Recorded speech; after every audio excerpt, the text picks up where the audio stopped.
আরে ভাই, জীবনে কত কিছুর প্ল্যান করি, কই কয়টা হয়। সারা সপ্তাহ কাজের চাপ, ঘরের ঝামেলা, মোবাইল আর সোশ্যাল মিডিয়ায় আটকে থাকা লাইফ একঘেয়েমি লইয়া বসে যাচ্ছিলাম। ঠিক তখনই এক সন্ধ্যায় টং দোকানে চা খাইতে খেতে সবাই মিলে বললাম, ভাই এমন চলতেছে না, চল একটা নৌকা ভ্রমণে যাই, নদীর বুকে গিয়ে হাওয়া খাই। বাকিরা তো একদম আগুন, বলে কালোই যায়, দেরি করলে আবার কারো না কারো কাজ পড়ে যাবে। তখনই ঠিক হইলো সকাল 8টায় নদীর পাড়ে হাজির, দেরি করলে ফোনে গালি রেডি। রাতে কেউ ঘুমায় না, কেউ খিচুড়িতে, কেউ স্পিকারে চার্জ চেক করে, আর কেউ শুধু প্রেমিকার কল কাটে, কাল ব্যস্ত থাকুন ভাইদের লগে। সকাল হইতেই শুরু হইলো হইছে, কে কি পড়ছে সেটা দেখেই তো অর্ধেক মজা। একজন নেবু রঙের শার্ট, একজন আবার শীতের মাফলার পরে আইছে গরমে, কেউ গামছা বেঁধে হিরো সাজছে, কেউ খালি পায়ে হাই মেন্টাল। ব্যাগ ভর্তি খাবার, চানাচুর, চিপস, খিচুড়ি, ডিম আর অবশ্যই এক বোতল কোক। তারে কেউ খায় আর কেউ ছবি তোলে, একটা রিলস দিব ভাই। একজন তো বস্তা ভয়রা হইছে লাঞ্চে, যেন ও বিয়ে করতেছে আজ। নদীর পাড়ে পৌঁছাইতে মনের মধ্যে একরকম ঠান্ডা ঠান্ডা ভাব, বাতাসে ধুলো নাই, কেবল নরম হাওয়া। পানি থইতে করে সূর্যের আলো গায়ে লাগতেছে নরম তুলার মতো। নৌকাটা বাঁধা ছিল গাছের সাথে। মাঝি ভাইরে বললাম, ভাই এক টানে মাছ নদীতে থুয়ে আসেন। উনি হাসতেছে, আপনাকে মুখ দেখে মনে হইতেছে আজকে নৌকা না সিনেমার শুটিং হইব। নৌকায় উঠা মাত্র এক বন্ধু পা পিছলে পড়ে গেল, সেই যে হাসির শুরু। একজনের তো লগে লগে লাইভ অন করতেছে,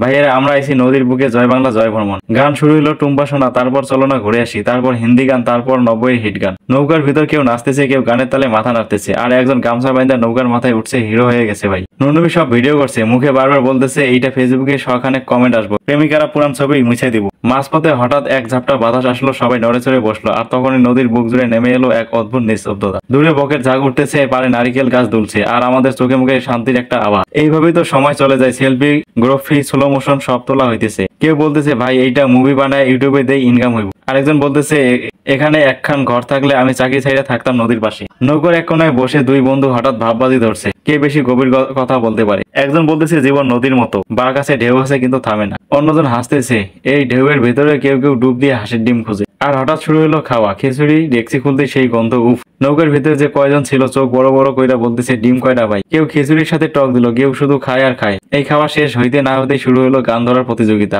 একজন বলে, ভাই আমি মন মাঝি তোর নাম জানি না গাইবো। শুরু হয়েছে গলায় কুয়াশা, তবু সবাই তালি দিছে। তারপর একজন কইলো, চলো ভাই একবার হাত ধরে এই মুহূর্তটা মনে রাখি।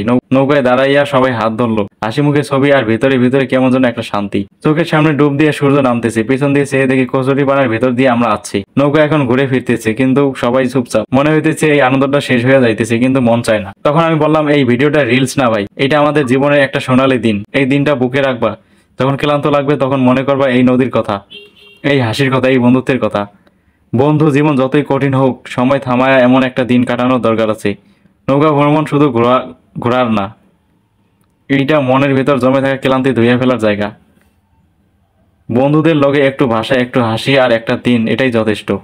জীবনে যা কিছু সত্যি সুন্দর, তার অনেক দাম লাগে না।